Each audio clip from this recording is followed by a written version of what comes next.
ফের উদ্ধার টাকার পাহাড়, থরে থরে সাজানো নোটের বান্ডিল। কিন্তু এবার কোথায় মিলল টাকা? জানা গিয়েছে সোমবার কলকাতার বড়বাজার এলাকা থেকে এসটিএফ ও গোয়েন্দা বিভাগের যৌথ অভিযানে 56 লক্ষ টাকা উদ্ধার হয়েছে।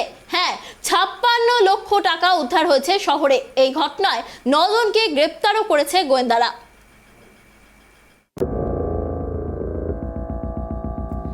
ফের শহরে লক্ষ লক্ষ নগদ টাকা উদ্ধার। সোমবার কলকাতার বড়বাজার এলাকা থেকে এসটিএফ ও গোয়েন্দা বিভাগের যৌথ অভিযানে 56 লক্ষ টাকা উদ্ধার করা হয়েছে। এই ঘটনায় 9 জনকে গ্রেপ্তারও করেছে গোয়েন্দারা। এই বিপুল পরিমাণের টাকার সঙ্গে হাওয়ালার যোগ থাকতে পারে বলেই প্রাথমিক অনুমান তদন্তকারীদের। সূত্রের খবর, এদিন সন্ধ্যায় গোপন সূত্রে খবর পেয়ে অভিযানে নামে তদন্তকারীরা। কলকাতা পুলিশের গোয়েন্দা বিভাগ রবীন্দ্র সরণি ও এমজি রোডে তল্লাশি চালিয়ে এই বিপুল টাকা উদ্ধার করে। কোথা থেকে এই বিপুল পরিমাণ টাকা এলো তার হিসেব দেখাতে পারেননি ধৃতরা। পুলিশ সূত্রে জানা গিয়েছে, গত কয়েকদিন ধরেই তাদের কাছে খবর ছিল হাওয়ালার বিপুল টাকা শহরে ঢুকছে। পুলিশও প্রস্তুতি নিচ্ছিল অভিযানের।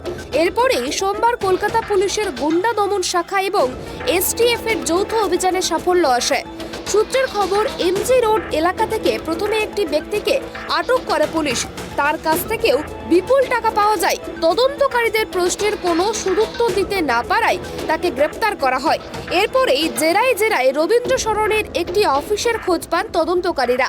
সেখানে অভিযান চালিয়েও 15 লক্ষ টাকার উপরে উদ্ধার করে বলে পুলিশ সূত্র দাবি। এরপরেই সেখান থেকেও জনা 5কে গ্রেপ্তার করা হয়। তারাও এই বিপুল টাকার উৎস সম্পর্কে জবাব দিতে পারেননি। এরপর আরও কয়েক জায়গায় অভিযান চালিয়ে প্রায় 60 লক্ষ টাকার কাছাকাছি নগদ উদ্ধার করে তদন্তকারীরা। গ্রেপ্তার করা হয় 9 জনকে। গত বছরে প্রথম একসঙ্গে এত নগদ উদ্ধার দেখেছিল শহরবাসী। প্রাক্তন শিক্ষামন্ত্রী পার্থ চট্টোপাধ্যায়ের ঘনিষ্ঠ হিসেবে পরিচিত অর্পিতা মুখোপাধ্যায়ের ফ্ল্যাটে হানা দেয় ইডি। জুলাই মাসের ঘটনা। 22শে জুলাই অর্পিতার টালিগঞ্জের ডায়মন্ড সিটি ফ্ল্যাট থেকে 21 কোটি 90 লক্ষ টাকা উদ্ধার হয় বলেই জানিয়েছিল ইডি। ফের 27শে জুলাই বেলঘরিয়ার বহুতল আবাসনে অর্পিতার নামে থাকা 2টি ফ্ল্যাটে অভিযান চালায় ইডি। ইডি সূত্রে খবর, বেলঘরিয়ার 8-এ ফ্ল্যাটটির শোয়ার ঘর এবং শৌচালয় থেকে মোট 27 কোটি 90 লক্ষ টাকা নগদ উদ্ধার করা হয়। Bureau report, tribe TV.